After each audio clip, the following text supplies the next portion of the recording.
वासुदेवाय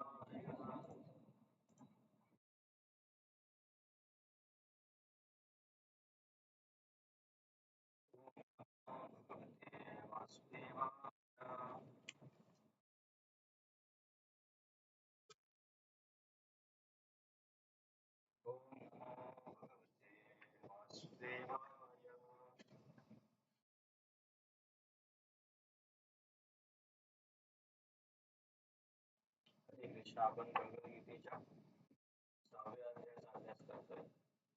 या अध्यायाचं नाव आहे ध्यान योग. तर ध्यान योगाला दुसरं कुठलं नाव आहे कोण सांगेल?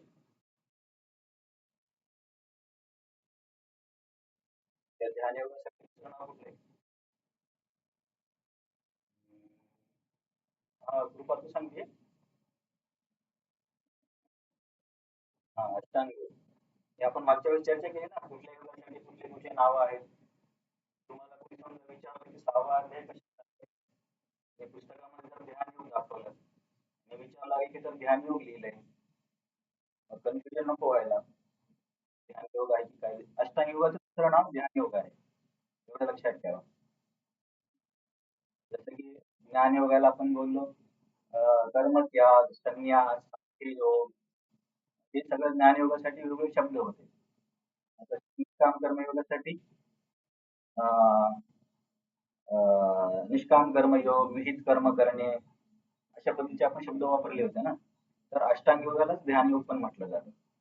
तर कृष्णाने अचानक हे ध्यान योग सांगण्यास सुरुवात केली, कारण आपण बघितले की आतापर्यंत भगवंतांनी अर्जुनाला वेगवेगळ्या मार्गाने जीव कसा मोक्ष प्राप्त करू शकतो याचं वर्णन केलं.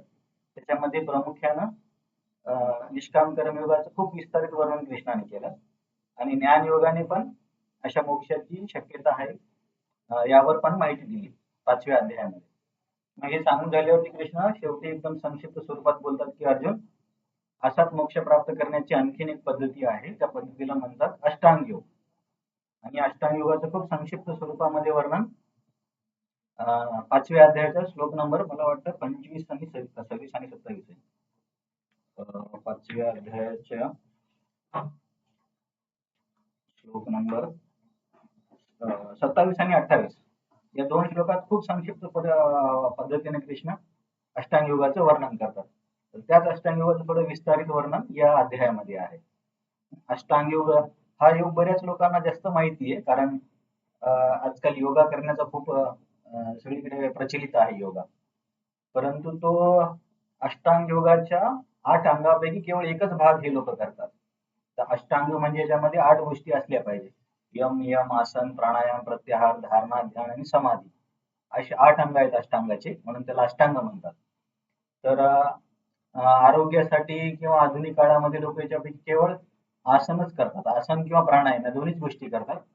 इतर गोष्टीकडे ते लोक लक्ष देत नाही. परंतु तो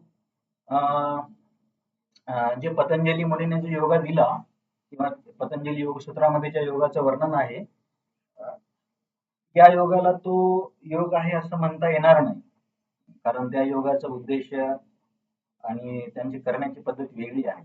त्या लोकांनी केवळ आसन आणि प्राणायाम या 2 गोष्टींवरतीच भर दिलाय. तर ठीक आहे. तर ही पद्धती काय आहे समजावून सांगताना कृष्ण 6व्या अध्यायाच्या पहिल्या श्लोकात म्हणतात की अर्जुन, परत संन्यासी कोण आहे त्याच्या आधी पण 2-3 वेळेस वर्णन केलं होतं की केवळ बाह्य कपड्यावरून नाही, तर त्या व्यक्तीला त्याच्या कर्माच्या फळाची आसक्ती नसली पाहिजे, अशा व्यक्तीला संन्यासी म्हणायचं. केवळ कार्य थांबवलं किंवा अग्निकर्म नाही केला आणि संन्यास घेतला म्हणून संन्यासी नाही, आणि अशा व्यक्तीला योगी पण म्हणायचं. मग आपण बघितलं की योगी आणि संन्यासी सारखेच आहेत, कारण संन्यासी व्यक्ती त्याच्या केलेल्या कार्याच्या फळाला आसक्त नसतो आणि योगी व्यक्ती समान कुठल्याही विषय वस्तूकडे जात नाही. तर सिद्धांतानुसार हे दोघेही एका स्थितीचे लोक आहेत, म्हणून कृष्ण म्हणतात की जो संन्यासी आहे अर्जुन तोच योगी आहे, ससन्यासीचे योगीच्या पहिल्या श्लोकात बोलले. नंतर जसं आपण 5व्या अध्यायामध्ये बघितलं होतं, कृष्ण बोलले की जे यश निष्काम कर्मयोगाने मिळतं ते यश ज्ञान योगाने पण मिळतं. तर इथे तसंच दुसऱ्या श्लोकामध्ये कृष्ण सांगतात की संन्यासी आणि योगी समान स्तरावरती आहेत, कारण दोघांनी आपल्या फळांचा त्याग केलाय. उद्देशप्राप्तीच्या दृष्टिकोनातून पण म्हणू शकतो किंवा चेतनेच्या शुद्धतेच्या दृष्टिकोनातून पण संन्यासी आणि हा योगी हे दोघे एकसारखेच आहेत. नंतर मग आता अष्टांग योगाला स्पष्टीकरण करताना कृष्ण पहिल्या श्लोकात सांगतात की जसा अर्जुन आपण आधी चर्चा केली की ज्ञानयोग करण्याच्या आधी पण निष्काम कर्मयोग आणि हृदय शुद्ध करावं लागतं, तेव्हाच व्यक्ती ज्ञानयोगाचं आचरण करू शकतो. तसंच अष्टांग योगामध्ये पण सरळ अष्टांग योग सुरू करण्याच्या ऐवजी सुरुवातीच्या स्तरावरती म्हणजे आरोग्य स्तरावरती अष्टांग योगीला पण निष्काम कर्मयोग करावा लागतो. कारण त्यामुळे त्याचं हृदय शुद्ध होईल. हृदय शुद्ध केवळ निष्काम कर्मयोग आणि भक्तीमध्येच होतं, अष्टांग किंवा ज्ञानमध्ये होत नाही. म्हणून या लोकांना पण आधी निष्काम कर्मयोग करावाच लागतो. आणि मग जेव्हा हा योगी प्रगत होईल, आरूढ स्तरावरती जाईल, मग तो आपले विहित कर्म सोडून देतो. का विहित कर्म सोडून देतो कोणाला आठवतं? सुरुवातीला जे विहित कर्म त्याला मदत करायचे प्रगतीसाठी, परंतु जो त्यांनी समजा काही प्रगती केली आणि आरूढ स्तरावरती आला, मग योगी तो विहित कर्म थांबवतो. आपण याच्यावरती मागच्या वेळेस चर्चा केली होती की का तो आपले विहित कर्म थांबवतो, आठवतो कोणाला?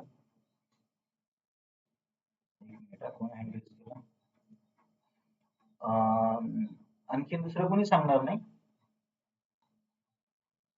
आपण मागच्या वेळी चर्चा केली होती ना की नंतर या योगीला आपले नेहमीचे कार्य, नेहमीचे म्हणण्यापेक्षा विहित कर्म आता त्या व्यक्तीला करण्याची गरज नाही. का गरज नाही? सामान मध्ये तुम्ही सांगताय. हृदय शुद्ध झालं, ओके परफेक्ट. पण हृदय शुद्ध होऊन समजा त्याने परत करत राहिला तर काय समस्या येईल?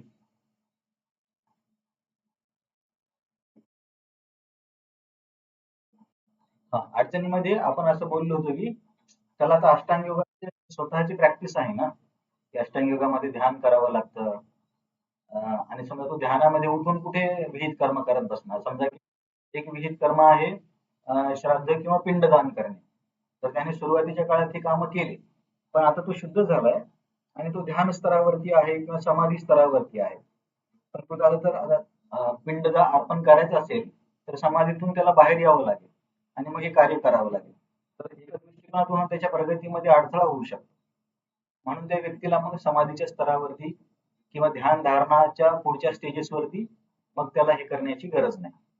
कारण आता तो त्याच्या साधनेमध्ये त्यानं जास्त लक्ष दिलेलं त्याच्यासाठी चांगलं राहील. मग नंतर पुढच्या श्लोकामध्ये कृष्ण योगारूढ स्तरावरचं काही वर्णन करतात की हा व्यक्ती कुठल्याही इंद्रिय विषयांच्या वस्तूंसाठी प्रयत्न करत नाही आणि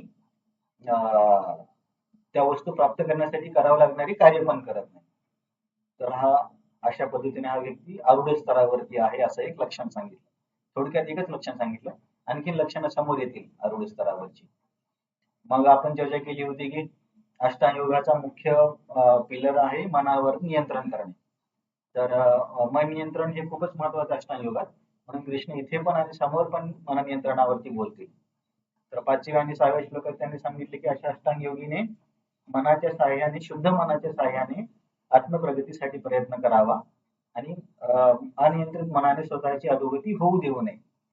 कारण नियंत्रित मन हे त्या योगीसाठी मित्र म्हणून काम करेल आणि जर मन नियंत्रित नसेल तर तेच मन त्याचं शत्रू म्हणून कार्य करेल आणि योगीला आध्यात्मिक प्रगतीमध्ये खूप त्रास होईल.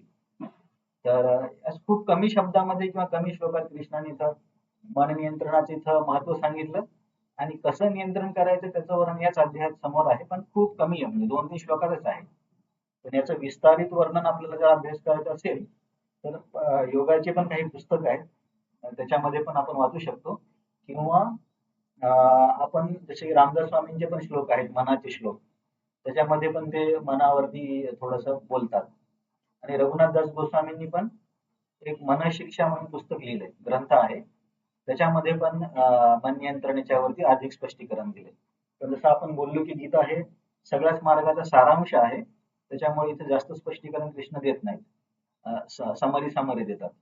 त्या त्या शाखेच्या ग्रंथांमध्ये विस्तारित प्रमाणामध्ये आपल्याला माहिती मिळू शकते जर त्याच्यामध्ये आपल्याला इंटरेस्ट असेल तर. नंतर आरूढ स्तराचे आता 3 श्लोकामध्ये लक्षण आहे, 7, 8, 9 मध्ये की त्याच्याने मन नियंत्रित आहे, विषय वस्तूपासून अनासक्त आहे, समाधी स्तरावरती आहे, शरीराच्या स्तरावरती जे द्वंद्व असतात म्हणजे उन्हाळा, पावसाळा किंवा थंडी याने तो विचलित होत नाही त्याच्या साधनेमधून. मान अपमानाने त्याचं मन विचलित होत नाही. नाही, सुख-दुःखाने मन विचलित होत नाही. मान अपमानाने त्याचा अहंकार दुखावला जात नाही. म्हणजे त्याची प्रगती केवढी झालेली आहे ते समजतं. नंतर याच्यापेक्षा आणखीन समोरचा स्तर म्हणजे सगळ्याच विषय वस्तू आहे त्याच्यासाठी या दगडाप्रमाणे म्हणू शकतो आपण किंवा बिना म्हणजे काहीच मूल्य नसणाऱ्या गोष्टी होऊन जातात. त्यासाठी सोनं आणि दगड एकसारखंच होतं. याच्यावरती आपण चर्चा केली होती. जेव्हा आपल्याला एखाद्या गोष्टीमध्ये रुची आहे, तेव्हा त्याच्या विविधतेसाठी आपण प्रयत्न करतो. जसं की समजा एखाद्या व्यक्तीला पिक्चर बघायला आवडत असेल, मग त्याच्यामध्ये तो विविधता बघणार की मराठी बघायचा, हिंदी बघायचा की इंग्लिश बघायचा. पण समजा अशा शुद्ध हृदयाच्या योगीला त्याच्यामध्ये काही रुचीच नाहीये. त्याच्यासाठी मराठी, हिंदी आणि इंग्लिश काही सगळे एकसारखंच आहे. तर तसा हा व्यक्ती मननियंत्रणाच्या खूप उच्च स्तरावरती असल्यामुळे सगळ्या भौतिक पदार्थांना तो दगडासमान समजतो. तर हा खरंच या स्तरावरती आहे. म्हणजे दिखावा करत नाही. जसं की साधनेच्या स्तरावरती व्यक्तीला जरी इच्छा झाली तर तो मनाला नियंत्रित करून प्रयत्न करतो की त्याच्यामध्ये बळी नाही पडलं पाहिजे. पण या स्तरावरती हा योग याला नैसर्गिक आहे. कारण हा इतका प्रगत झालाय, सगळे भौतिक पदार्थ त्याच्यासाठी क्षुल्लक होऊन जातात. आणि मग याच्यापेक्षा समोरचा आणखीन अवघड टप्पा आहे की व्यक्तींना समान बघणे. जसं की मित्र, शत्रू, साधू या सगळ्या लोकांना तो समबुद्धीने बघतो. समबुद्धीने बघतो म्हणजे त्याला कोणाकडून काय याचा काही हे नाहीये, लाभ नाहीये. तर लाभ नसल्यामुळे त्याला सर्व समानता आणि सर्वांमध्ये आत्म्याच्या स्तरावरती सर्वांना एक समावतीच बघतो तो. कारण हे थोडं आणखीन कठीण आहे. पदार्थांना कदाचित व्यक्ती एक समान बघू शकेल, पण आपला मित्र आणि शत्रू यांना एकसारखं बघणं थोडं कठीण आहे. तर हा योगी आणखीन जास्त प्रगत आहे. तर मग श्लोक नंबर 10 मध्ये सांगितलं होतं कृष्णाने 10 पासून ते समोरच्या किती श्लोकापर्यंत आहे 10 ते 32 पर्यंत योग साधनेचं वर्णन आहे. कशी कशी प्रॅक्टिस करायची म्हणून. तर 10 मध्ये योगारूढ व्यक्तीच्या साधनेचं वर्णन केलं की या व्यक्तीने मन नेहमी समाधीमध्ये ठेवावं, निर्जन स्थानी एकटं जाऊन राहावं. आपण भक्तीमध्ये एकटे राहण्याला महत्व देतो की नाही देतो?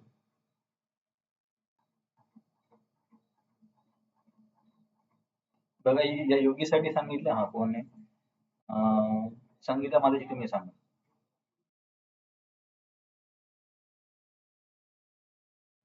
हा, पण महत्वाचं आहे. तर हा भक्तीमध्ये आणि अष्टांग योगामध्ये फरक आहे. अष्टांग योगी किंवा ज्ञानयोगी लोक एकटे एकटे राहतात. भक्तीमध्ये एकटं नाही राहायचं. खूप धोकादायक होऊ शकतं. जसं की भरत महाराजांच्या केसमध्ये पण तुम्ही जर वाचन कराल, भरत महाराज एवढ्या उच्च स्तरावर जाऊन पण त्यांना थोडं 2-3 जन्म एक्स्ट्रा घ्यावे लागले. कारण एकटं राहिले होते आणि थोडेसे प्रलोभनाला बळी पडले. परंतु हा योगी यांच्या साधनेमध्ये असं आहे की मन समाधीमध्ये ठेवायचं, एकटं राहायचं, शरीरावरती मनावरती नियंत्रण करायचं आणि अशा पद्धतीने हा व्यक्ती स्वामित्व आणि इच्छांचा त्याग करून त्याची साधना करतो. साधना म्हणजे ह्याची उच्च स्तरावरची साधना आहे. आता इथून पुढे आपण आजची चर्चा बघणार आहोत. त्याच्या आधी कोणाचा काही प्रश्न आहे?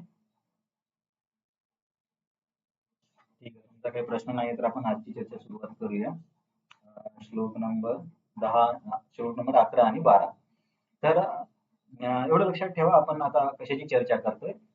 श्लोक 10 पासून श्लोक 32 पर्यंत ही योग साधना कशी केली जाते आणि या योगीची कशी प्रगती होते याचं वर्णन आहे. एवढं लक्षात ठेवा म्हणजे तुम्हाला कन्फ्युजन होणार नाही. तर श्लोक नंबर 10 मध्ये योगारूढ स्तरावरचा व्यक्ती कशी साधना करतो त्याचं वर्णन होतं. म्हणजे जोपर्यंत तो शरीराला सोडत नाही आणि मोक्ष प्राप्त करत नाही तोपर्यंत त्याला काही ना काही साधना करावीच लागते ना, जरी प्रगत जरी झाला तरी. तर तशा व्यक्तीचं वर्णन 10 मध्ये होतं. परंतु श्लोक 11 पासून कृष्ण आता जे लोक अष्टांग योगाला सुरुवात करतायत अशा लोकांनी कशी साधना करावी, काय काय केलं पाहिजे याचं खूप संक्षिप्त वर्णन आहे. जसं की आपण आधी पण चर्चा केली, गीतेमध्ये सगळे मार्ग संक्षिप्त स्वरूपात सांगितले. तर आरुक्ष स्तराचा किंवा सुरुवात करणाऱ्या व्यक्तीने काय काय करावं अष्टांग योग ज्याला करायचा असेल तर हे वर्णन ऐकल्यावर आपल्याला कळेल की जे मॉडर्न टाइम मध्ये योगा स्टुडिओ मध्ये किंवा योगा क्लासेस मध्ये जाऊन जे योगा केला जातो तो आणि खरा शास्त्रीय योगा याच्यामध्ये किती फरक आहे. तर कसा योगा करायचा कृष्ण इथे सांगतात. शुचो देशे प्रतिष्ठाप्य स्थिरम आसनम आत्मनः नाति उश्चरितं नाति नीचं चैलाजीना कुशोत्तरम तत्र एकाग्रं मनः कृत्वा यत चित्तेन्द्रिय क्रिया उपविश्यासने युञ्जात योगम आत्म विशुद्धये. आता या श्लोकामधून कोण सांगेल हा सुरुवातीचा स्तर आहे का समोरचा स्तर आहे, कुठल्या शब्दावरून आपण सांगू शकतो, ज्यावर आपण आधी पण चर्चा केली होती. हा श्लोक नंबर आहे, तुम्हाला जी स्लाइड दिसते स्क्रीनवरती त्याच्यातल्या कुठल्या शब्दावरून असं समजतं की हा व्यक्ती सुरुवातीच्या स्तरावर आहे आणि प्रगतीचे म्हणजे आणखीन तो त्याच्या मार्गामध्ये प्रगत नाही झालाय असं, किंवा सोप्या शब्दात सुरुवात करतोय कुठल्या शब्दावरून समजतं, कोण सांगेल.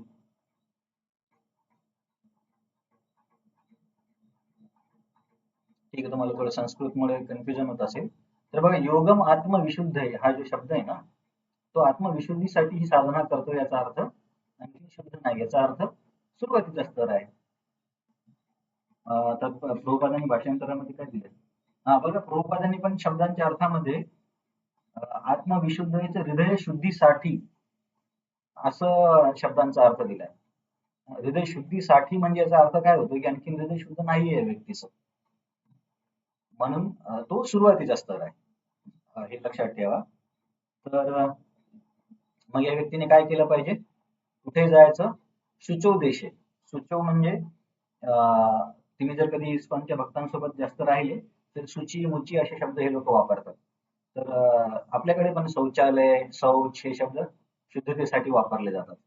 तर शुचो देशे म्हणजे शुद्ध ठिकाणी. तर प्रभुपाद तात्पर्यामध्ये अशा शुद्ध ठिकाणा तीर्थस्थळ सांगतात, जसं की वृंदावन ऋषिकेश हरिद्वार.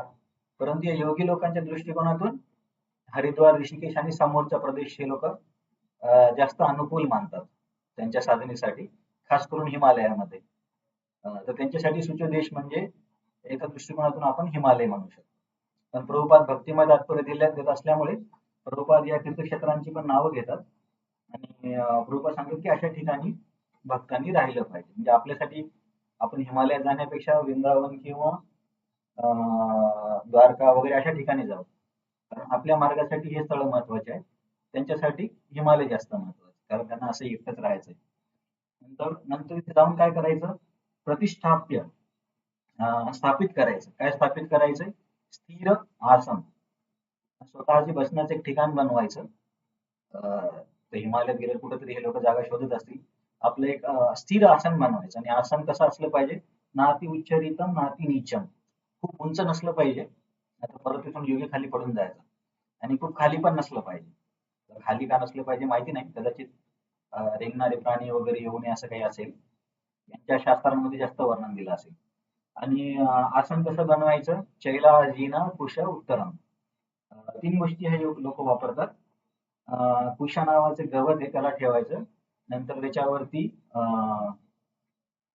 काय ठेवायचं लोक, त्याच्यावरती मृगचर्म किंवा हरिणाचे चर्म ठेवतात आणि त्याच्यावरती कपडा ठेवतात. असं असं आसन बनवून मग त्याच्यावर बसून ते त्यांच्या योग साधनेची अभ्यास करतात. त्याच्यावरती आपण आधी पण चर्चा केली होती की मृगचर्म का वापरलं जातं, कारण त्याच्यामुळे हे जे सरपटणारे प्राणी जवळ येत नाहीत, आणि कपडा पण लाल रंगाचा असतो त्याच्यामुळे पण असे किडे वगैरे जवळ येत नाहीत. असा एक त्याचा उद्देश आहे, त्याच्यामुळे हे लोक मृगचर्म वगैरे वापरायचे. नंतर मग हे सगळं आसन तयार करून झाल्यावर मग काय केलं पाहिजे, तंत्र म्हणजे तिथे त्यानंतर एकाग्रम मनः कृत्वा, मनाला एकाग्र करावं, याचं चित्तेंद्रिय क्रिया, इंद्रियांना आणि मनाला नियंत्रित करावं. म्हणजे मनाला एका ठिकाणी घेऊन येऊन परत त्याला नियंत्रित करण्याचा प्रयत्न करायचा, मनाला आणि इंद्रियाला. जसं की आपण जपामध्ये पण प्रयत्न करतो की जप करत असताना मन इकडे तिकडे जातं, परंतु आपल्याकडून अपेक्षा आहे की पुन्हा जपामध्ये त्याला घेऊन यायला पाहिजे. तसंच या लोकांना पण सुरुवातीला मनाला परत परत आपल्या साधनेमध्ये घेऊन यावं लागतं. मग अशा व्यक्ती मग अशा ठिकाणी मनाला आणि इंद्रियाला नियंत्रित करून आपली आसनं करत योग आपल्या अंतःकरणाच्या शुद्धीकरणासाठी प्रयत्न करतो. असं वर्णन दिले. तर प्रभुपाद इथे तात्पर्यामध्ये खूप छान सांगतात की या वर्णनावरून असं कळतं की आधुनिक काळात हे जे लोक योगा कोर्सेस वगैरे करतात तो खरा योगा नाहीये. पण ठीक आहे, म्हणजे आरोग्यासाठी चांगला आहे, परंतु जो योगाचा मुख्य उद्देश आहे, जसं की योग ईश्वर प्रणिधान म्हणून पतंजली ऋषी म्हणतात, तो यांच्या साधनेमध्ये नसतो. त्याच्यामुळे त्याला आपण खरा योगा म्हणू शकत नाही. आणि ह्या सगळ्या गोष्टी करणं किती कठीण आहे. जसं की कोण हिमालयात जाणार, त्याच्यानंतर तिथं आसन बनवायचं, परत एखाद्या प्राण्याचे चर्म कुठून घेणार, परत गव्हर्नमेंट पकडणार. तर प्रभुपाद याला सरळ सांगतात की हे सध्याच्या काळामध्ये शक्य नाही. जो आत्मसंयमी नाही आणि ज्याचे मन निश्चल नाही तो ध्यान करू शकत नाही. म्हणून बृहदारण्यक पुराणात सांगण्यात आले आहे की कलियुगामध्ये लोक हे अल्पायुषी आध्यात्मिक साक्षात्कारामध्ये मंद आणि विविध चिंतांनी विचलित असल्यामुळे आध्यात्मिक साक्षात्काराचे उत्तम साधन म्हणजे पवित्र हरिनामाचे कीर्तन होय. एक श्रीमद भागवतम पण म्हणतं, तुम्ही हा श्लोक बऱ्याचदा ऐकला असेल, ते ध्याय ते विष्णू त्रेतायाम म्हणजे ते मखे द्वापारे परिचर्यायाम कलौतधारी कीर्तना. प्रत्येक युगासाठी एक विशिष्ट साधना आहे, तर कलियुगासाठी हरी कीर्तन किंवा संकीर्तनाची साधना आहे. आणि चैतन्य महाप्रभू भविष्यवाणी करताना भागवतम पण म्हणतं, कृष्ण वर्णम दिशा कृष्णम सांगो पांगास्त्र पार्षदम यज्ञ संकीर्तन प्राय रेजंतीही सुमेधसा. भगवंतांचा हा अवतार संकीर्तन यज्ञ करेल आणि लोक त्याची त्या अवताराची संकीर्तन करून उपासना करतील. आणि हा बृहदनारायणी पुराणामधून पण प्रभुपादांनी संदर्भ दिला की सध्या हे ज्ञान योग, निष्काम कर्मयोग, अष्टांग योग करणं अशक्य आहे. बघा त्याच्यामध्ये किती लिमिटेशन आहे, त्याची जागा, असे ठिकाण, घर सोडून जरा जाणं, एकटं राहणं. तर जेव्हा आपल्याला समजतं की हे बाकीचे मार्ग किती कठीण आहेत, तेव्हा आपल्याला थोडी भक्तीबद्दल काय म्हणता येईल, भक्तीचं महत्व आपल्याला समजेल.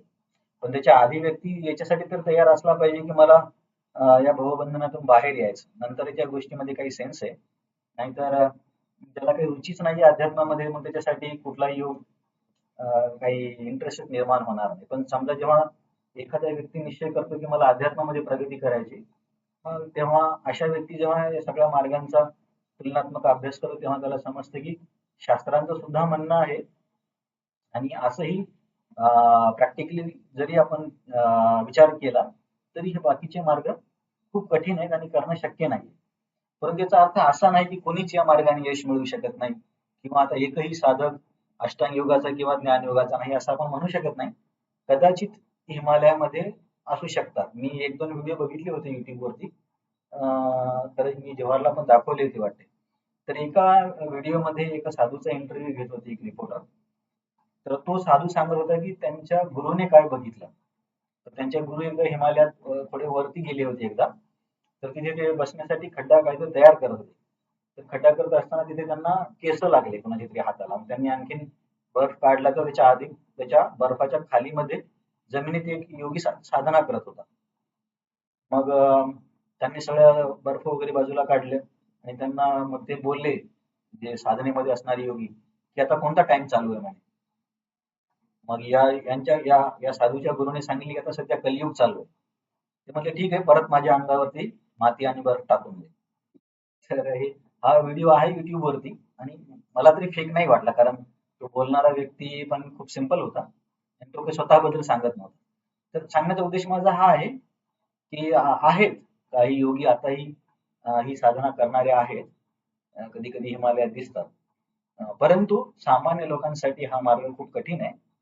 आणि सगळे शास्त्र सुद्धा सध्या आपल्याला भक्ती करण्यासाठी सांगतात. तुमच्यापैकी कोणाची इच्छा असेलच अष्टांग योग करण्याचा, तर काही हरकत नाही, तुम्हाला हिमालयात जावं लागेल. हे आपण मुद्दे बघितले. अष्टांग योगाचा सुरुवातीचा स्तर आहे. शुद्ध ठिकाणी जावं, आसन स्थिर असलं पाहिजे, ध्यान करताना बसून केलं पाहिजे. म्हणजे अष्टांग योगाचं ध्यान उभं राहून किंवा झोपून होत नाही. जपा आपण उभं राहून करू शकतो, किंवा एखादा भक्त आजारी असेल हॉस्पिटलमध्ये तर झोपून पण जपा करू शकतो. परंतु योगी व्यक्ती आजारी म्हणून झोपून ध्यान नाही करू शकत, कारण ध्यानामध्ये झोपले तर झोपी जाईल तो. तर हे त्यांच्यासाठी थोडंसं कठीण आहे. मग हा व्यक्ती अंतःकरण शुद्ध करण्यासाठी प्रयत्न करतोय, ज्याद्वारे त्याला परमात्म्याचा साक्षात्कार होईल. आता समोर आणखीन त्याच्या या व्यक्तीकडून काय अपेक्षित आहे. समम कायम शिरो ग्रीवम धारयन् अचलं स्थिरः संप्रेक्ष्य नासिकाग्रं स्वं दिशश्च अनवलोकयन् प्रशांतात्मा विगतभिः ब्रह्मचारी व्रते स्थितः मनसंयम्य मच्चित्तो युक्त आसीत मत्परः. हे साधनेचंच वर्णन आहे. आधी त्याने सीट बनवली. मला बनवून तिथे काय केलं पाहिजे, त्याच्यावरती बसायचं, कारण बसूनच ध्यान केलं जातं. आणि कसं बसायचं, समम काय शिरो ग्रीवम, म्हणजे छातीचा भाग, मान आणि डोकं हे एका रेषेत असले पाहिजे. एका रेषेत असले पाहिजे म्हणजे आपण म्हणू शकतो की सरळ बसलं पाहिजे. म्हणजे आपल्यासारखं नाही की कुठेतरी आपण टेकून बसतोय किंवा असं नाही चालत. अष्टांग योगामध्ये सरळ पाठ मध्येच बसावं लागतं त्यांना. कदाचित तुम्ही नावं ऐकली असतील. याला पद्मासन किंवा सुखासन अशी नावं आहेत. खास जास्त करून हे लोक पद्मासनामध्ये बसतात. पद्मासन तुम्ही कधी ऐकलं? पद्मासन हे ध्यान करण्यासाठी खूप मदत करतं असं हे म्हणतात. मी पण काही दिवस योगाला गेलो होतो, तर तिथे ते टीचर सांगत होते की पद्मासन ध्यानासाठी मदत करतं म्हणून. पण थोडस सुरुवातीला त्रास होतो, एवढं सोपं नाहीये. तर हे लोक पद्मासनामध्ये बसतात. पद्मासनामध्ये बसून सरळ डोकं, मान आणि शरीर ठेवून मग काय करायचं, संप्रेक्ष नासिकाग्र स्वम. नासिका अग्र म्हणजे नाकाच्या टोकावरती संप्रेक्ष, दोन्ही डोळ्यांनी त्याच्यावरती नाकाच्या टोकावरती बघायचं. आता हे किती जणांना येईल माहिती नाही, परंतु हे लोक असं करतात. नाकाच्या टोकावरती बघतात. आणि तुम्हाला जर आठवत असेल तर आपण आधी बघितलं होतं की डोळे पूर्णपणे बंद पण नाही करायचे आणि पूर्ण उघडे पण नाही ठेवायचे. आता नाकाच्या टोकावरती बघायचं म्हणजे पूर्ण उघडे पण शकत नाही आणि बंद केलं तर दिसणारच नाही. कारण पूर्ण डोळे उघडे केले तर इकडे तिकडे लक्ष जाईल आणि पूर्ण बंद केले तर झोप येईल. तर आपण तुम्ही करून बघा. 1-2 मिनिटं करणं पण हे खूप कठीण आहे. याचा अर्थ अष्टांग योग किती कठीण आहे. तर नाकाच्या टोकावरती बघण्यासाठी काय करायचं, पहिल्यांदा एक बोट तुम्ही डोळ्याच्या समोर म्हणजे थोडस समोर घेऊ शकता. दोन्ही डोळे त्या बोटाच्या टोकावरती ठेवायचं आणि मग बोट असं चेहऱ्याच्या जवळ जवळ जवळ जवळ जवळ आणत नाकाच्या टोकावरती बोट ठेवायचं. मग तिथे हळूहळू आले की दोन्ही डोळे तिथं फोकस होऊ शकतात. पण हे खूप कठीण आहे, म्हणजे त्रास होतो. आणि तिथंच्या अनवलोकयान, इकडे तिकडे बघायचं नाही. इकडे तिकडे बघत बसले तर कुठं बाजूनं काही हरिण गेलं का काय गेलं इकडेच लक्ष जाईल. त्याच्यामुळे लक्ष एका ठिकाणी ठेवून नंतर प्रशांत आत्मा विगत भी. प्रशांत आत्माचं मला वाटते आचार्यांनी काही स्पष्टीकरण दिलंय. प्रशांत आत्मा, प्रशांत आत्मा, प्रशांत आत्मा म्हणजे स्थिर मन. स्थिर मन, हा, the mind should be undisturbed. स्थिर मन म्हणजे प्रशांत म्हणजे आपल्याला माहिती, शांत, प्रशांत महासागर म्हणतो. आणि आत्मा म्हणजे इथं अर्थ मन आहे. मन स्थिर असलं पाहिजे. कारण ध्यानामध्ये मन नसेल, इकडे तिकडे जात असेल तर मग कसं काय ध्यान करणार. त्याच्यामुळे मन प्रशांत आत्मा असला पाहिजे. आणि विगत भी, भी म्हणजे भीती. भीती नसली पाहिजे योगीला. कारण ते हिमालयामध्ये एकटं राहायचंय, थंडी आहे, बाजूने काही हिंस्र पशु पक्षी पण असतील. नेहमी जर मनामध्ये भीतीचा जर विचार असेल तर ध्यानामध्ये लक्ष कसं लागणार. तर निर्भय असला पाहिजे, हे महत्वाचं आहे. नंतर ब्रह्मचारी व्रते स्थित. ब्रह्मचारी व्रताचं पालन हे अष्टांग योगामध्ये खूप भर दिला जातो. प्रभुपाद तात्पर्य सांगतील सगळ्याच मार्गामध्ये ब्रह्मचारी व्रत महत्वाचं आहे, पण खास करून अष्टांग योगामध्ये जास्तच महत्वाचं आहे. त्याच्यामुळे हे लोक एकटे एकटे राहतात. अष्टांग योगी कधीच तुम्हाला असं मॅरिड दिसणार नाही की पती पत्नी दोघं मिळून अष्टांग योग करतायत. कदाचित एखादं असं उदाहरण, परंतु खूपच क्वचित. अष्टांग योगी हे सहसा संन्यासीच असतात किंवा एकटे एकटेच असतात. त्यांच्या मार्गामध्ये ब्रह्मचारी व्रताला खूप महत्व आहे. नंतर मन संयम्य मत चित्तो, मनाला संयमित करून मत चित्तो म्हणजे चित्त माझ्यावरती ठेवायचं. मत म्हणजे माझ्यावरती, चित्त म्हणजे मन. युक्त आसीत मतपर, आणि मतपर म्हणजे माझ्यावरतीच आश्रित व्हायचं. तर तुम्हाला जर आठवत असेल तर आपण आधी चर्चा केली होती की सगळ्याच मार्गामध्ये भक्तीचा अंग असावाच लागतो, तेव्हाच त्या साधकाला त्या मार्गामध्ये यश मिळतं. तर हा श्लोक आहे, श्लोक नंबर 14. तुम्ही नंबर नोट करू शकता. श्लोक नंबर 14 हे सांगतो की अष्टांग योगीला सुद्धा जर अष्टांग योगामध्ये यश मिळवायचं असेल तर भक्तीचे काही अंग त्याला पालन करावीच लागतं. तर भक्तीचं कुठलं अंग की भगवंतांवरती चिंतन करणे. जसं आपण भागवतांच्या 2ऱ्या स्कंदात अभ्यास केला की ती लोक भगवंतांच्या चतुर्भुज रूपावरती चिंतन करतात. की त्या चतुर्भुज रूपाचा चेहरा कसा आहे, दागिने कुठले, कपडे कसे आहेत, असं एका अंगावरती हे लोक चिंतन करतात. तर असंच आपण मागच्या अध्यायामध्ये मला वाटतं 5.17 मध्ये बघितलं होतं. तन्निष्ठ तत्परायण गच्छन्ति आत्मरावृती ज्ञान निर्धूत कल्मषा. 5.17 मध्ये आपण बघितलं होतं की जो हा आहे निष्काम कर्मयोगी, निष्काम कर्मयोगी किंवा ज्ञानयोगी पण म्हणू शकतो, त्या व्यक्तीला पण 5.17 आहे बघा, 5.17 सॉरी, 5.17 तद्बुद्धयस्तत आत्मानस्तन्निष्ठस्तत परायण गच्छन्ति आपुनरावृत्तीं ज्ञाननिर्धूत कल्मषा. तर तो श्लोक सांगत होता की निष्काम कर्मयोगीला पण भगवंतांवरती चिंतन करावं लागतं. आधुनिक युगामध्ये कोणी मेणबत्तीवरती चिंतन करा किंवा निराकारावरती करा, याला तर इथं शास्त्रामध्ये मान्यता दिसत नाहीये. आणि हा श्लोक जो 14वा आहे या अध्यायाचा, तो सांगतोय की अष्टांग योगीला पण मत म्हणजे आता कृष्ण बोलतायत ना अर्जुनाला, अर्जुन त्याचं चित्त माझ्यावरती असलं पाहिजे, माझ्यावरती म्हणजे भगवंतांच्या स्वरूपावरती. तर हा श्लोक भगवत ध्यानाचं महत्व इथे सांगतो. तर प्रभुपादांनी तात्पर्यामध्ये काही महत्वाचे मुद्दे सांगितले ते आपण बघूया. प्रभुपाद म्हणतात की आयुष्याचा उद्देश हे भगवंतांना जाणणं आहे. तर हे अष्टांग योगी भगवंतांना चतुर्भुज रूपात जाणतात, जे चतुर्भुज रूप म्हणजे परमात्मा स्वरूप आहे. तर हे परमात्मा स्वरूप विष्णूचं कोणतं रूप आहे, कोणाला आठवतं? परमात्मा कुठले विष्णू आहेत?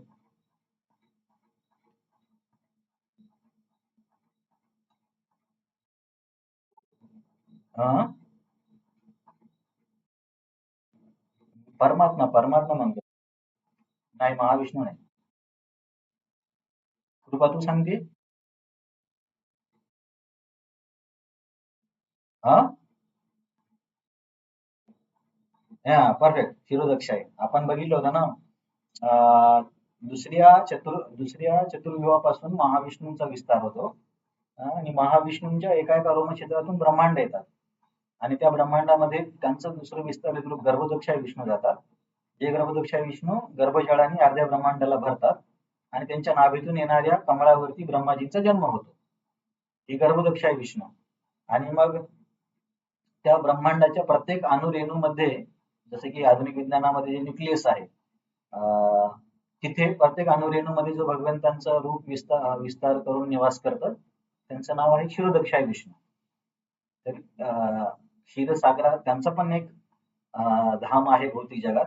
परंतु आपण इथे फक्त एवढं लक्षात ठेवा की क्षीरोदक्षाय विष्णू बद्दल इथे बोलत आहे. तर विष्णूच्या या रूपावरती, या चतुर्भुज रूपावरती याचा साक्षात्कार करणे हा योगाचा उद्देश आहे, असं प्रभुपाद या तात्पर्याच्या दुसऱ्या ओळीत सांगतात, पान नंबर 232 मध्ये, की योगाभ्यास हा अंतर्यामी विष्णू रूपाचा शोध घेण्यासाठी केला जातो.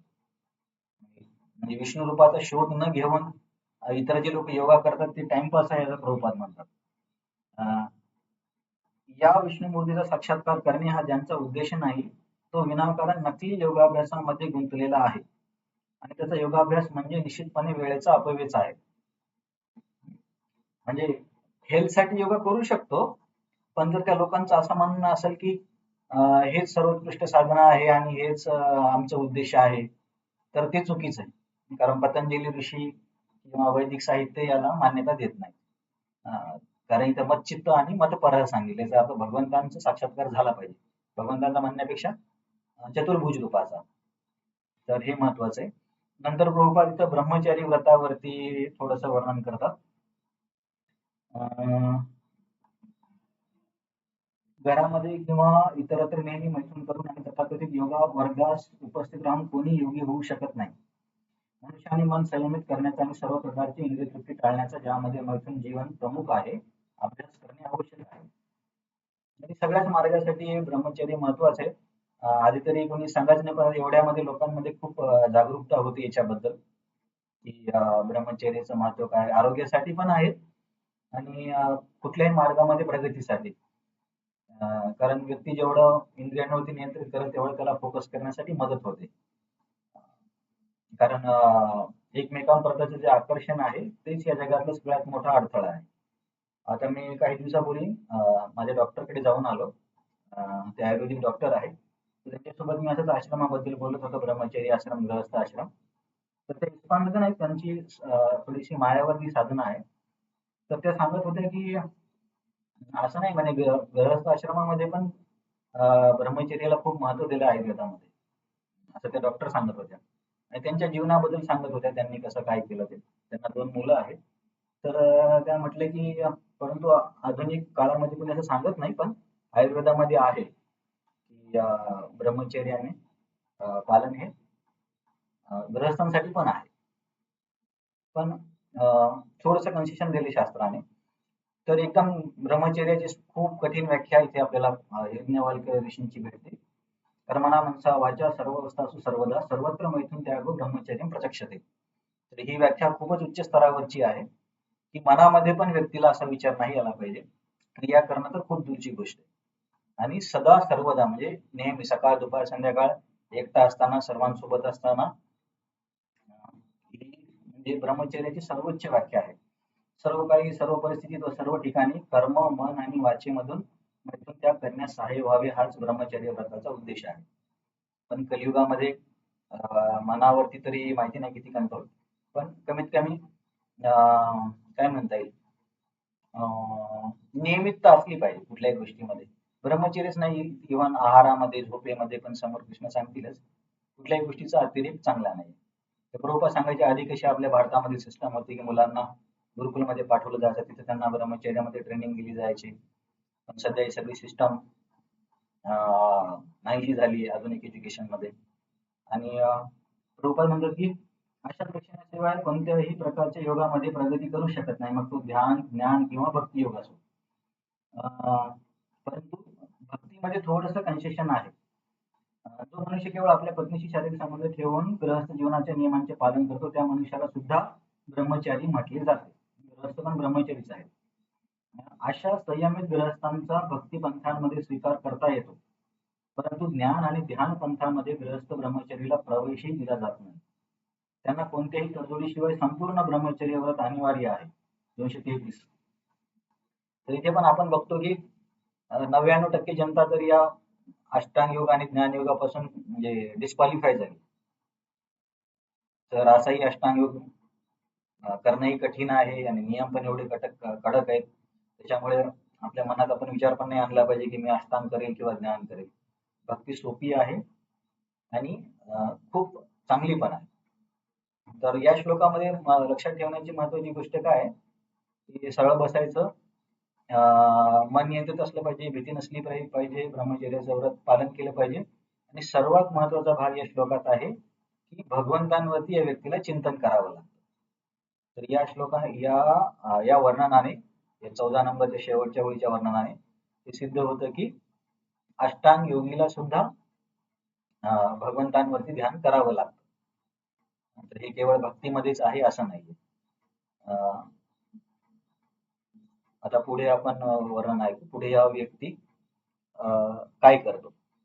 तर माहिती नाही, कृष्ण या अध्यायामध्ये थोडंसं मागे पुढे असे बोलतात. म्हणजे आधी योगारूढ, परत आरुरुक्ष, परत योगारूढ, परत आरुरुक्ष.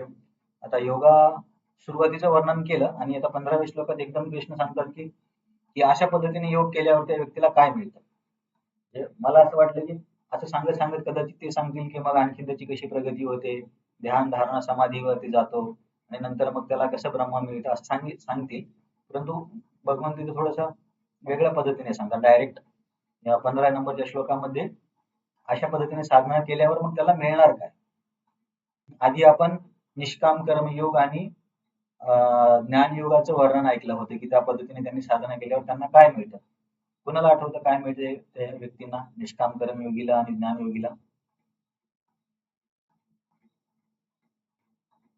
समजा एखाद्या व्यक्तीने आयुष्यभर निष्काम कर्मयोग किंवा ज्ञानयोग केला आणि त्याची साधना आता सिद्ध झाली, त्याच्या मार्गामध्ये त्याने यश मिळवलं, मग त्याला काय मिळणार?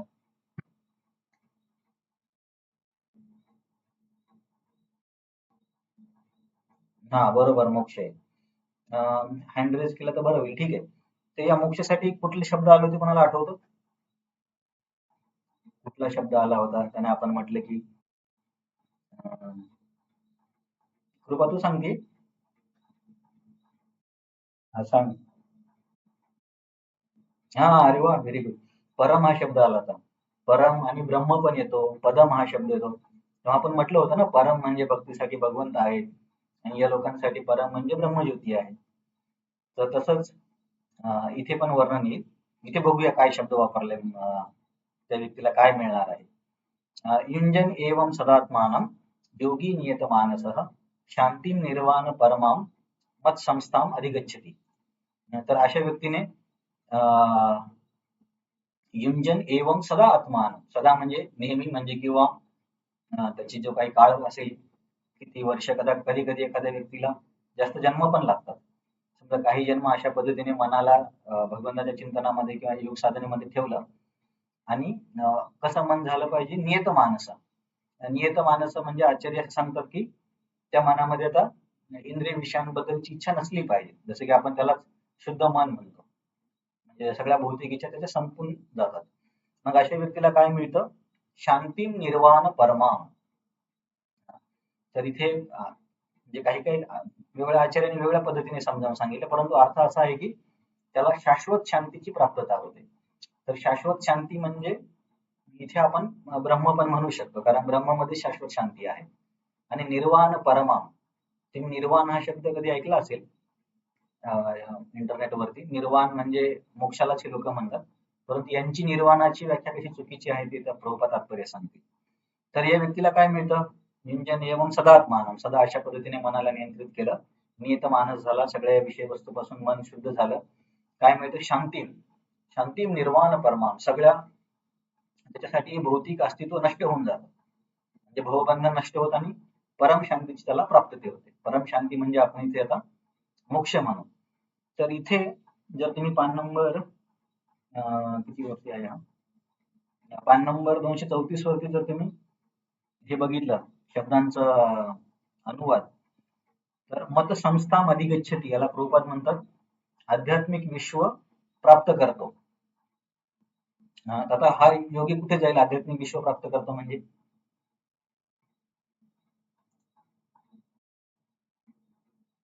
आणखीन आणखीन कोणी सांगणार नाही. कुठे जाईल हा योगी? अष्टांग योगी साधना मिळून शेवटी जातो कुठे? नाही, सावंत सर. हा, मग प्रभुपाद भाषांतरात असे का म्हणतात की आध्यात्मिक विश्व भगवत धामात जातो.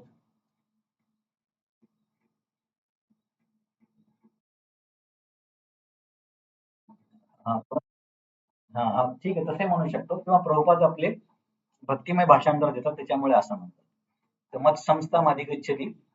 तर सध्या तुम्हाला जास्त कन्फ्युज करत नाही, पण अध्याय नंबर 7, 8, 9 मध्ये जेव्हा आपण जाऊ तेव्हा आणखीन भक्तीचे पण वेगवेगळे प्रकार आहेत. गुणीभूत, प्राधान्यभूत, कर्म मिश्र, ज्ञान मिश्र. तर या वेगळ्या मार्गाची साधना करणारी लोक वेगळ्या ठिकाणाची प्राप्तता करतात. परंतु हे जे पहिल्या 6 अध्यायात वर्णन आहे यांना गुणीभूतच म्हणतात. निष्काम कर्मयोग म्हणजे केवळ निष्काम कर्मयोग असा शब्द वापरला किंवा नुसता ज्ञानयोग हा शब्द वापरला किंवा अष्टांगयोग हा शब्द असा वापरला तर समजायचं की गुणीभूत आहे. गुणीभूत म्हणजे भक्तीचे 2 प्रकार आहेत, गुणीभूत भक्ती आणि 3 प्रकार आहेत, गुणीभूत, प्राधान्यभूत आणि शुद्ध. त्या साधनेमध्ये किती प्रमाणात भक्ती आहे याच्यावरून याचे प्रकार ठरतात. जास्त कन्फ्युज नका होऊ. फक्त एवढं लक्षात ठेवा की हे लोक गुणीभूत भक्तीमध्ये येतात म्हणून हे निर्विशेष ब्रह्मज्योतीची प्राप्ती करतात.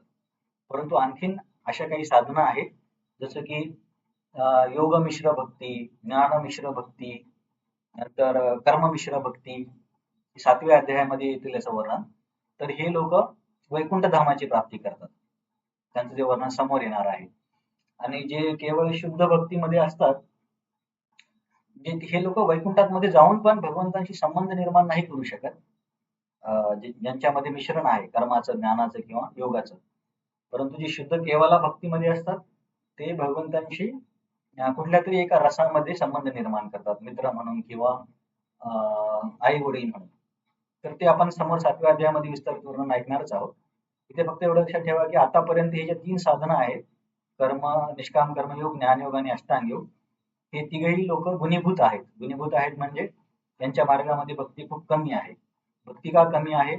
कारण आपण बघितलं की भक्ती जर नसेल तर यांना यश मिळणारच नाही, म्हणजे भक्ती आहे पण कमी आहे, म्हणून हे लोक निर्विशेष ब्रह्मज्योतीची प्राप्ती करतात. तर या श्लोकामध्ये मत संस्थाम हा शब्द यांच्या ब्रह्मज्योतीची किंवा यांच्या यश म्हणजे काय म्हणता येईल परमोच्च यशाची वर्णन करतो. तर प्रभुपाद काय सांगतात इथे, नाही हे तर पुढचा श्लोक आहे. चित्त शुद्ध झाल्याने मनाला नियमितपणे योगधानात युक्त केल्याने निर्विशेष ब्रह्मांची प्राप्ती होते आणि संसाराचा क्षय होतो.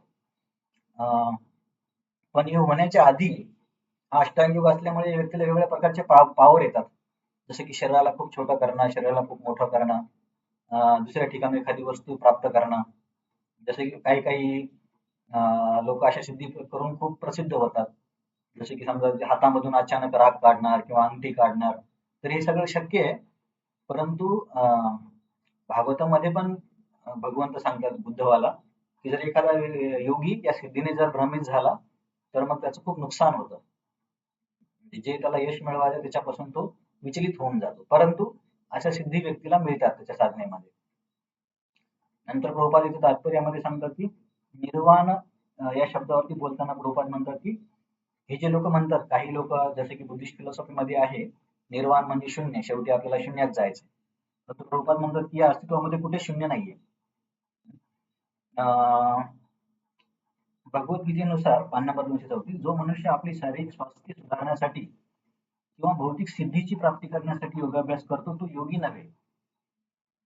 तसेच भौतिक अस्तित्वाचा लय म्हणजे शून्यात प्रवेश नव्हे. तुम्ही जर प्रभुपादांचा प्रणिती मंत्र ऐकला असेल, निर्विशेष शून्यवादी पाश्चात्य देश तारिणी असं म्हणतात. शून्यवादी हे लोक आहेत जे म्हणतात की आपल्याला शून्यात जायचं. तर निर्विशेष शून्यवादी पाश्चात्य देश तारिणी म्हणजे प्रभुपाद यांचं खंडन करतात. तर हे शून्यत्व म्हणजे केवळ एक कल्पना आहे, भगवानाच्या सृष्टीमध्ये कुठेही शून्य नाही. उलट भौतिक अस्तित्वाच्या लयाने मनुष्याला आध्यात्मिक विश्वात भगवत धामात प्रवेश करणे शक्य होते.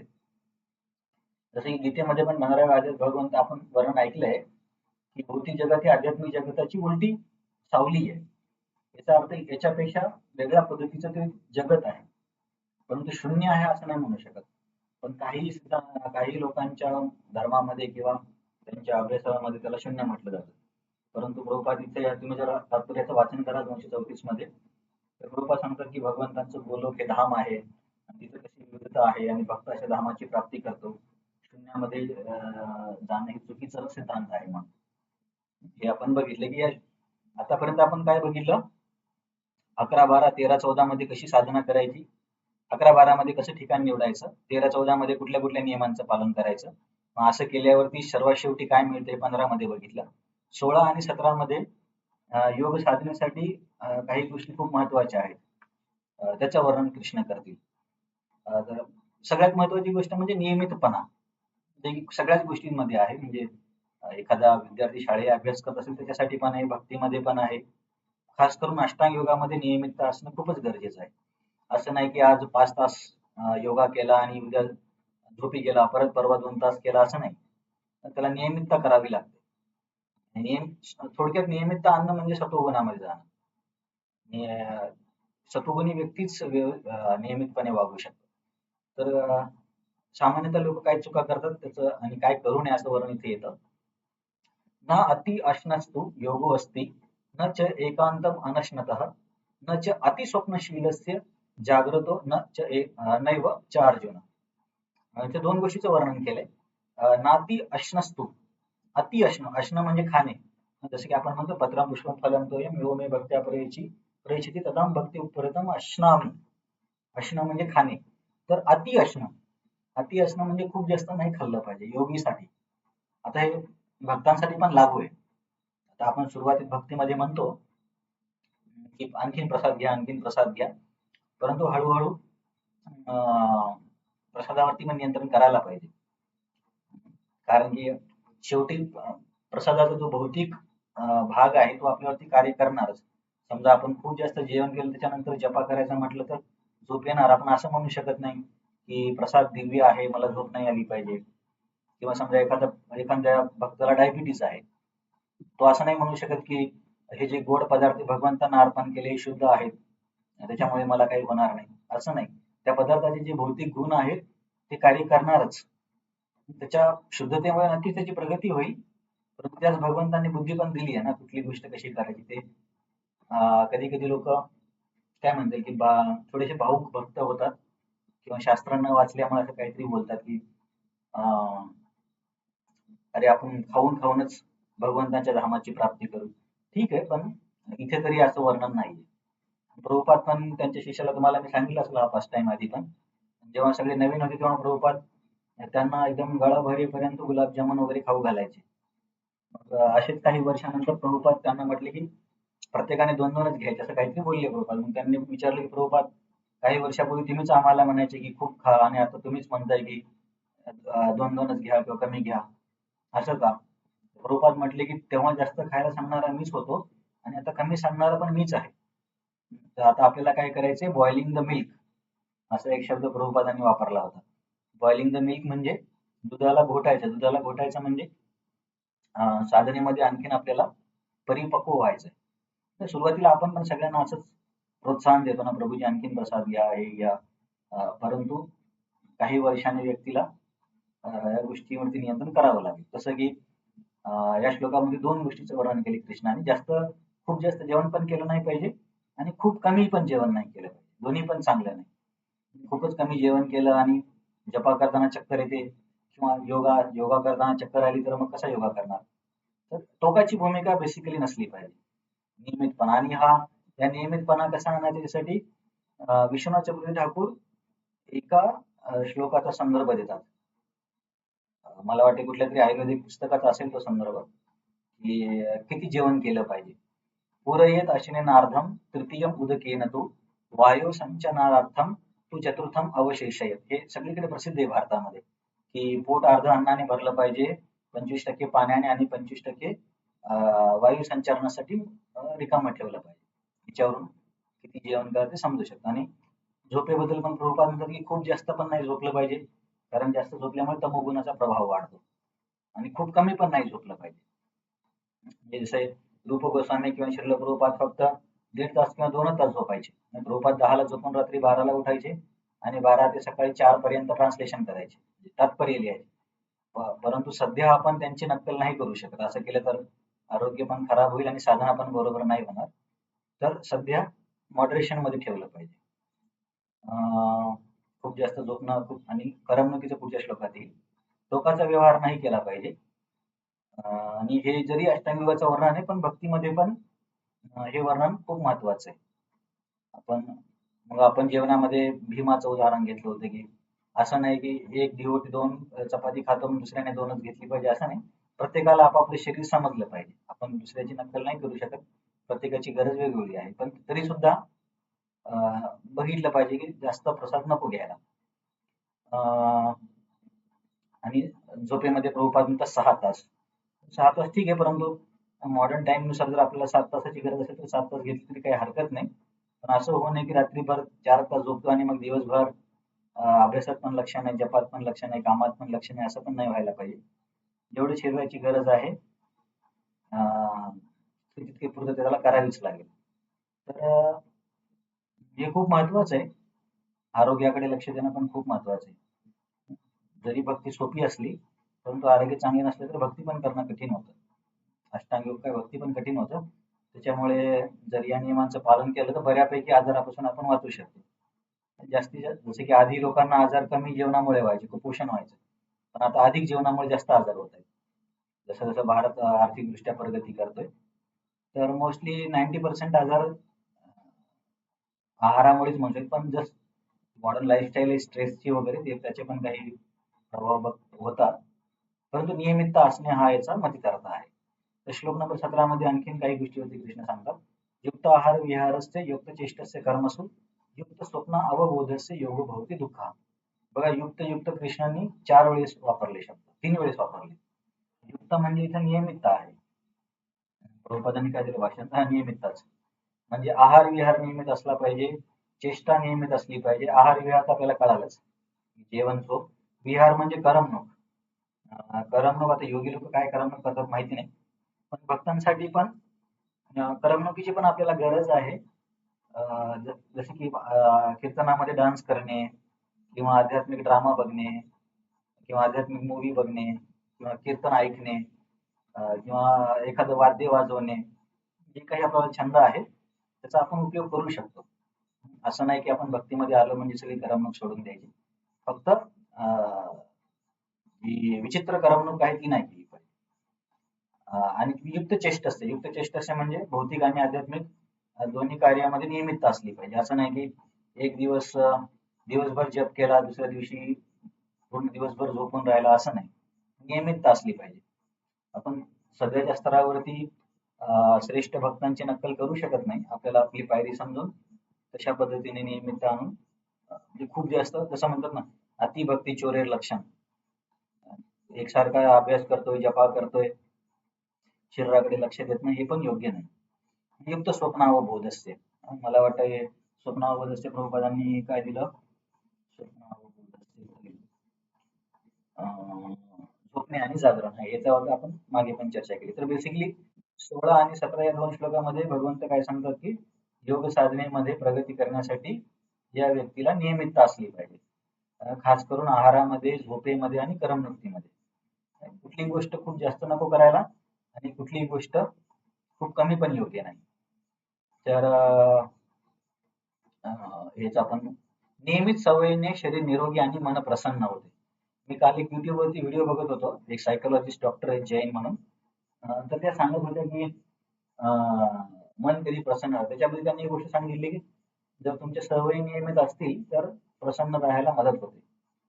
सवयी नियमित म्हणजे झोपण्याची निश्चित वेळ, उठण्याची निश्चित वेळ, जेवणाची निश्चित वेळ, नियमितपणा आणला तर त्या खास करून सांगत होत्या की सध्या असा ट्रेंड आहे की रात्री 2ला 3ला झोपणे, तर हे योग्य नाही. तर तुम्ही जास्तीत जास्त 10च्या आधी झोपलं पाहिजे असं ते डॉक्टर सांगत होते. तर आपण प्रयत्न करू शकतो नियमितता आणण्याचा. आणि नियमितता म्हणजे सोप्या शब्दात नियमितता म्हणजे सत्वगुण आहे. सत्वगुणी व्यक्तीच नियमित राहू शकतो. अदरवाईज नंतर श्रेष्ठ भक्तांची नक्कल करून पानमत्वाचे 36 मध्ये तात्पर्यात प्रभुपाद लिहितात. श्री रूप गोस्वामी निरंतर कृष्ण सेवेमध्ये मग्न राहायचे आणि 2 तासापेक्षा अधिक कधीच झोपत नसत आणि काही वेळा तर 2 तासही नाही. हरिदास ठाकूर आपल्या जपमाळेवर प्रतिदिन 3 लाख वेळा जप केल्यापासून प्रसादही घ्यायचे नाही. 3 लाख म्हणजे 192 राऊंड केल्याच्या नंतर जेवण करायचे. परंतु आपण यांची कॉपी करू शकत नाही. जास्त दिवस टिकणार नाहीये. परंतु हे आपले आदर्श आहेत की बाबा असंही लोकांनी केलेलं आहे. तर हे 2 श्लोकाचं महत्व होतं की नियमितपणा. मग अशा पद्धतीने नियमितपणे योग साधना करत असताना हा योगीला यश मिळालं हे कसं समजणार किंवा हा प्रगती करतोय कसं समजणार? तर 18 नंबरच्या श्लोकात कृष्ण सांगतात, यदा विनियतं चित्तम आत्मनि एवावतिष्ठते निस्पृह सर्व कामेभ्यो उक्त इति उच्यते तदा. कधी युक्त म्हणायचं, इथे युक्तचा अर्थ होतो की प्रगती स्तरावरचा योगी. प्रभुपादांनी भाषांतरामध्ये युक्तीचं काय दिलं? योगामध्ये व्यवस्थितपणे स्थिर झालेला म्हणजे यांनी प्रगती केलेली आहे. तर कधी म्हणायचं या व्यक्तीला? यदा विनियतं चित्तम, चित्ताला म्हणजे मनाला विनियत केलंय किंवा नियमित केलंय, नियंत्रित केलंय. आत्मनि एवावतिष्ठते, नियंत्रित करून कशामध्ये फोकस केलंय? आत्मध्यानामध्ये मनाला वळवलंय. निष्क्रिय सर्व कामेभ्य, कुठल्याही भौतिक गोष्टीच्या त्या व्यक्तीला इच्छा नाही. भौतिक गोष्टी इच्छा नाही म्हणजे मन शुद्ध झालंय. आता याला भौतिक पदार्थांसाठी आकर्षणच नाही. अशी स्थिती जेव्हा येईल म्हणजे मन स्थिर आहे, मन आत्मध्यानामध्ये एकाग्र होतंय, भौतिक विषयांकडे मन जात नाहीये, असं जर झालं तर समजायचं की माझी योगामध्ये प्रगती झाली. तर हे आपण भक्तीमध्ये पण वापरू शकतो. तर प्रभुपाद तात्पर्यामध्ये भक्त हे स्थान कसं प्राप्त करतो याचं वर्णन करताना भागवतांच्या 9व्या स्कंदाच्या 4थ्या अध्यायात अंबरीश महाराजांचा प्रसंग आहे. तर अंबरीश महाराजांनी आपल्या वेगवेगळ्या इंद्रियांना भगवंतांच्या सेवेत नियोजित करून कसं प्रगती केली याचं वर्णन आहे. तसं तुम्ही पान नंबर 237 मध्ये तात्पर्य वाचू शकता. खूप चांगले श्लोक आहेत. त्या श्लोकांना परत परत वर्णन केलं जातं.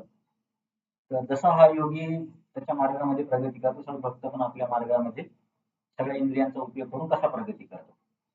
नंतर प्रभुपाद म्हणतात, जोपर्यंत मन भगवंताच्या चरण कमलावरती स्थिर होत नाही तोपर्यंत हे सगळं व्यावहारिक नाही किंवा याचा काही उपयोग नाही.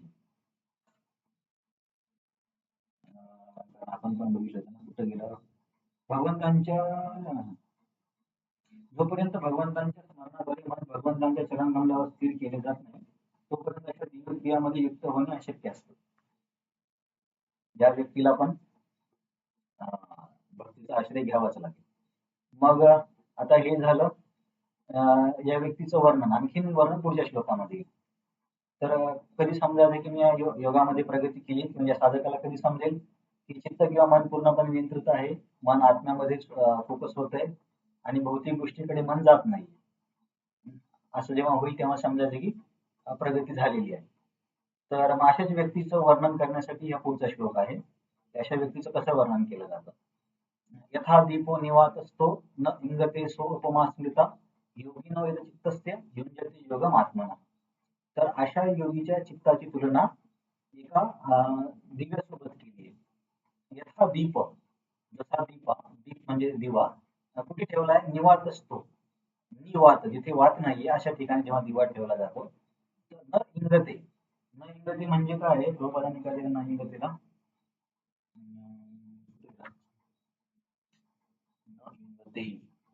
इंगते म्हणजे हेलकावे खात नाही. तुम्ही बघितले असाल ना कधी जर आपण एकदम शांत हवेच्या ठिकाणी जर दिवा असेल तर त्याची ज्योत अशी एकदम कॉन्स्टंट जळते, थोडी पण हालत नाही. तर एकदम स्थिर ज्योत असते. तर अशा ज्योतीची तुलना कशासोबत केली? स उपमा, याची उपमा दिली आहे. स्मृता कशाला? योगिनो एक चित्तस्य. अशा योगीच्या चित्ताला दिव्याची उपमा दिली आहे. कसा असला पाहिजे तो योगी? युंजतो योगम आत्मनः. आत्मतत्वावरील आपल्या ध्यानामध्ये स्थिर झालेला आहे. किंवा सोप्या शब्दात सांगायचं तर जसा दिवा हवा नसलेल्या ठिकाणी एकदम स्थिर असतो, बिलकुल हलत नाही. जर या व्यक्तीचं चित्त असं स्थिर असेल तर तेव्हा समजायचं की याच्या अध्यात्मामध्ये म्हणण्यापेक्षा योग साधनेमध्ये प्रगती झाली. म्हणजे एखादी गोष्ट बघण्याची किंवा काही ऐकण्याची किंवा इतर फिरण्याची भौतिक दृष्टीने सगळ्या इच्छा व्यक्तीच्या संपून जातात. कारण मन शुद्ध होतं त्याच्यामुळे असं मन खूप स्थिर होतं. अंतःकरण शुद्ध झालंय, ज्ञानाचा उगम होतोय आणि अंतःकरणाची आत्म्यासाठी सोडून सर्व कार्य थांबते. का थांबते? कारण आता या व्यक्तीने योग साधना करून करून आपल्या सगळ्या भौतिक ज्या संस्कार आहेत मनावरचे ते नष्ट करून टाकले.